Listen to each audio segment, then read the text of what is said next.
You're not our kin. Depart at once. En route to a camping expedition with my spouse, Joseph, and his folks, we made a pit stop at a highway rest area. As I stepped out of the RV, Joseph hurled these stinging words my way. What? Pardon me, I stammered, taken aback by his sudden shift in demeanor. He appeared as if transformed into an entirely different individual from the considerate husband I knew. Witnessing my bewilderment, the trio exchanged smirks, and Joseph initiated driving the RV away. This can't be real. They wouldn't abandon me here in the middle of nowhere. With panic seizing me, I dialed a number, only to be met with a startling reply from my mother-in-law. Did you genuinely believe you could join us? How audacious of you. Please don't bother in return. I was anticipating our trip together. Well, the highway only goes one way. You can't just turn back. Furthermore, you're not part of our clan. You're merely my daughter-in-law. Understand your position. At this point, we're off to enjoy ourselves without you. As I stared in disbelief at the abruptly terminated call, the RV gradually dwindled in size until it vanished from sight. The words slicing through me, denying my place in their family, left a searing ache in my chest. This is unbearable. After all the preparation I did, and then bitterness and heartbreak surged within me, overwhelming my senses. Helpless, I had no recourse but to summon a taxi and retreat home. I'm Allison, 31 years old, married to Joseph for 2 years now. He's my age and bought us a house when I hesitated to reside with his parents. Though it's close to my in-laws' home, it's preferable to living under their roof. Yet, their bohemian souls, springing tasks upon me unexpectedly, grocery runs, kitchen scrubbing amidst piled dishes and cooking grease. It can feel like harassment at times, though Joseph always apologizes, saying, I'm sorry for my parents' behavior. So I remind myself endurance is key.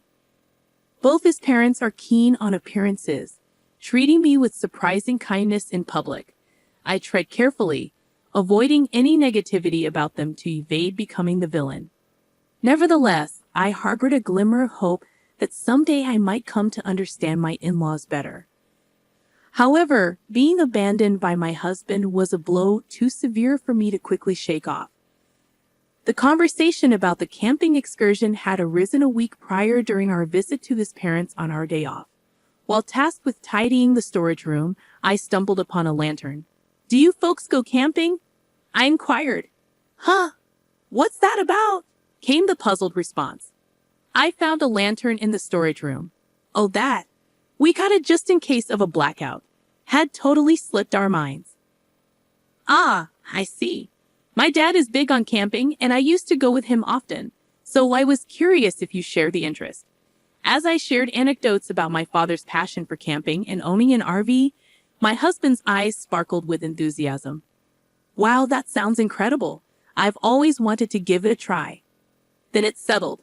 Let's embark on our inaugural family camping trip next week, 1 night, 2 days. Allison, could you arrange for an RV rental? My father treasures his RV, dedicating his free moments to its upkeep. I'm uncertain whether he'd be willing to lend it to us, I expressed. Well, now it's up to you to persuade him. You'd better plead for it. Understand? Urged my husband. Faced with a sudden request, I hesitated, but Joseph implored. It's our maiden camping venture, and we're clueless about what we'll need. Borrowing your dad's RV would be safer. Plus, I want to delight my folks with an enjoyable camping excursion. Please, Allison. With such earnest entreaties, I had little choice but to acquiesce. Hurriedly, I made my way to my father's abode and laid out the situation. To my astonishment, he readily agreed. Really? Are you sure? I asked, taken aback. Absolutely. I thought you might decline, given how meticulously you tend to it in your spare time. But if it's for you, Allison, I'm more than happy to lend it, and your desire to please Joseph's parents touches me deeply. Here, take this entire set of camping gear so you can fully enjoy your first camping expedition. As novices, these items should serve you well. My father meticulously chose user-friendly gear, patiently explaining each item's purpose. Witnessing his care warmed my heart, filling me with joy. I hope this camping trip can help bridge the gap with my in-laws. I mused aloud. Well, then I'll do my best to prepare, I resolved. Securing a campground equipped with power and conveniently close to a hot spring, I shared the news with my husband and in-laws, eliciting their excitement. We're incredibly fortunate to have you, Allison. I'm practically bursting with anticipation, exclaimed my mother-in-law. I'm thrilled to hear that, I replied sincerely. On the day of our adventure, I eagerly boarded the RV driven by my husband. As we hit the highway bound for the campground, anticipation coursed through me. However, my mother-in-law's demands resurfaced as we journeyed. Joseph, I'm parched. Could we stop at the next interchange? She requested. Mom, I brought drinks. Take your pick from here, Joseph replied, gesturing to the provisions. None of these really suit my taste, remarked my mother-in-law, browsing through the drink options. As my daughter-in-law, you should know what I like, she added pointedly. I apologize. I murmured, feeling a pang of guilt. Exiting the car at the interchange to fetch her a Dr. Pepper, as per her request, I was met with an unexpected barrage of cold words from my husband. Allison, you're not part of our family. It's time for you to head home, he declared, his tone devoid of its usual warmth. Excuse me? What's gotten into you all of a sudden? I questioned, bewildered.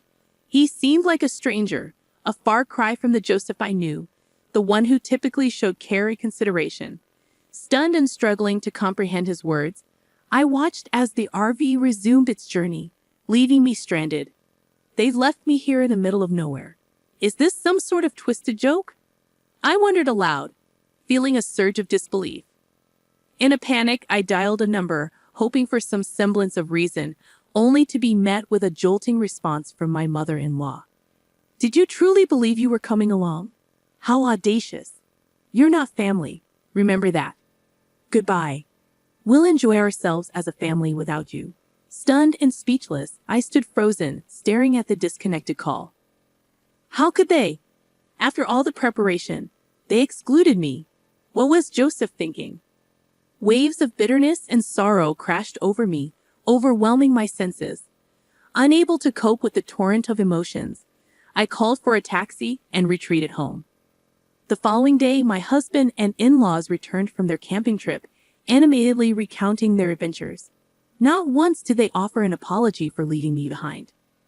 As I began to question them about the events of the previous day, I was met with a startling response. We did it to teach you a lesson as my wife. That's right, Allison. You just don't understand. Your role is that of our daughter-in-law. But resorting to leaving you stranded on the highway was necessary because you wouldn't comprehend otherwise. We need to discipline this incompetent wife properly before we can live together. The mention of living together from my mother-in-law caught me off guard. Fearing discussions were occurring behind my back, I interjected, What do you mean by living together? I haven't been informed of anything like this. My parents' place is showing its age and reaching its limits. I've purchased a new home where we can welcome both Dad and Mom to live with us starting next year. With us all living together, I'll need to enforce stricter rules. Be prepared, my husband declared. The news left me dumbfounded. Had he truly made such a significant decision without consulting me? It was unfathomable. My anger trembled within me, yet it seemed insignificant to the trio before me. To make matters worse, after borrowing the RV, they didn't bother to refill the gas or express gratitude to my father, I lamented. Allison, why are you just standing there? Quickly return the RV to your father after cleaning the interior. Wash the car, then return it to him. We can't afford to appear thoughtless, my husband instructed.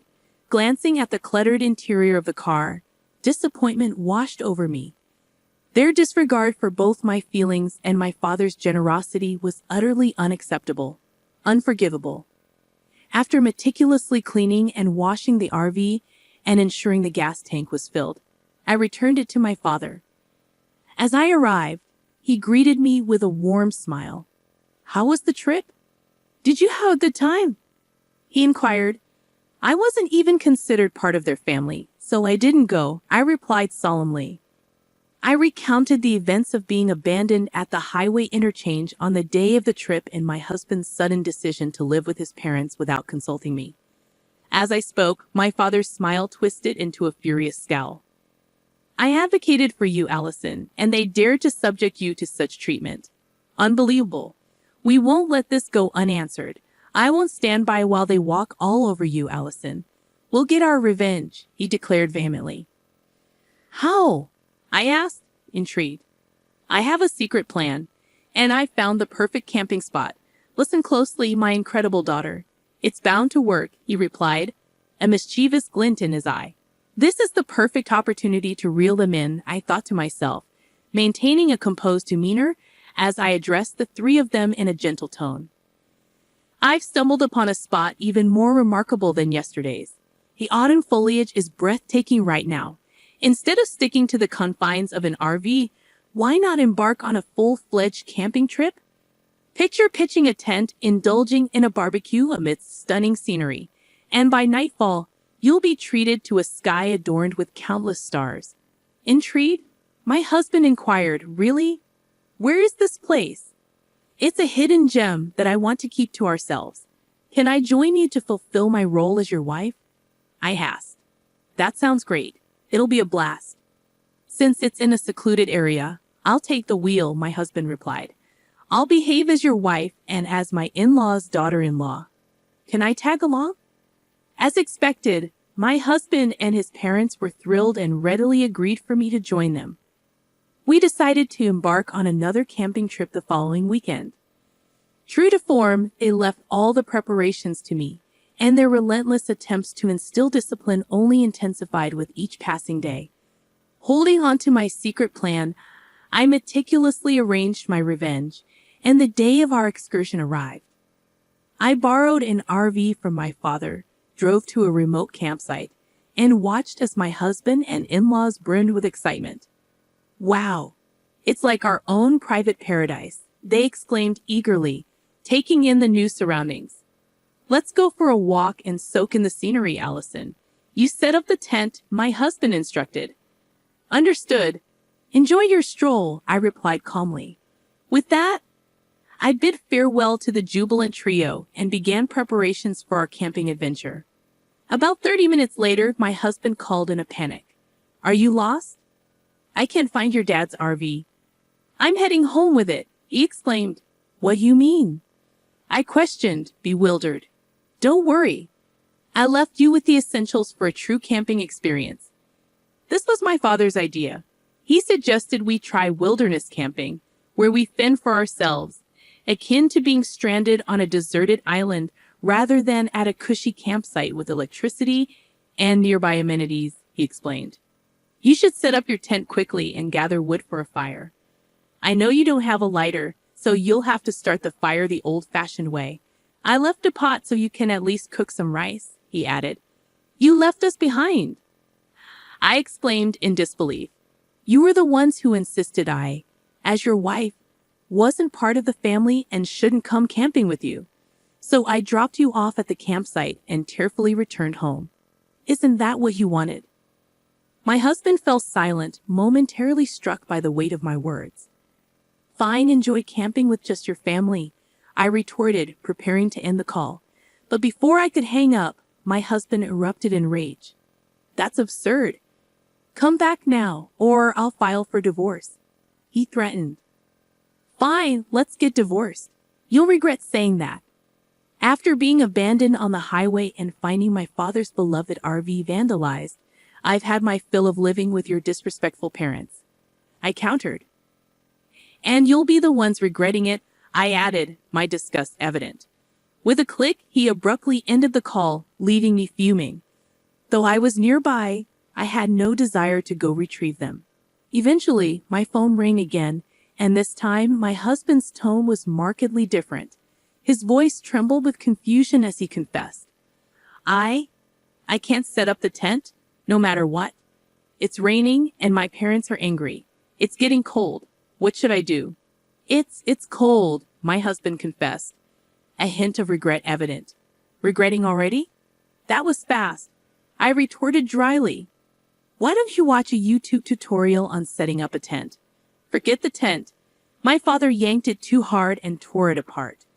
Allison, you've had your fun. Now adjust your attitude and come pick us up, he demanded. I'm not coming. If you walk for about an hour, you'll reach a main road. If you're not going to camp, then come down here with your belongings. I countered firmly. What? Just because I'm asking nicely doesn't mean you can act all high and mighty, he snapped back. Realizing my husband's true nature, my feelings toward him cooled considerably. All I could manage was a weary sigh. Forget it. I'm going to ditch all this useless stuff. Just wait until we get home, he threatened. That's private property. Don't think anything there is illegal. You know there's a sign that clearly says no littering, I warned sternly. Despite my firm tone, my husband seemed to doubt my resolve regarding the divorce. I had to bring reality to light. After our divorce, I'll be seeking compensation for the emotional distress caused by all the harassment you've subjected me to, I asserted firmly. What? Divorce? Is that? My husband stuttered in disbelief. I'm dead serious. My dad's RV's dashcam recorded our entire conversation since I was abandoned on the highway. You can't deny it. And I documented every conversation of your harassment afterward, I explained calmly. Let's calm down. We've no savings, just mortgage payments. If you refuse the divorce, I'll take it to court. It'll become a significant issue, and everyone in the family will know, I warned. My husband fell silent. I could hear my in-laws, but their presence no longer fazed me. My husband began to speak, but the call abruptly disconnected. Afterward, my in-laws bombarded me with calls, but I ignored them. Eventually, the calls ceased. My father's revenge plot worked. I swiftly completed the divorce papers, left them on the table, and returned home, where my loving father awaited. Interestingly, my husband and in-laws took 3 hours to descend the mountain, a journey that typically took only 1 hour. My husband stormed over to my parents' house, demanding to talk. Speak to my father. He's not in the mood for games, I replied coolly, standing by my father's side as he loomed intimidatingly in the doorway. My father wasted no time in giving my husband a piece of his mind, effectively shutting him down.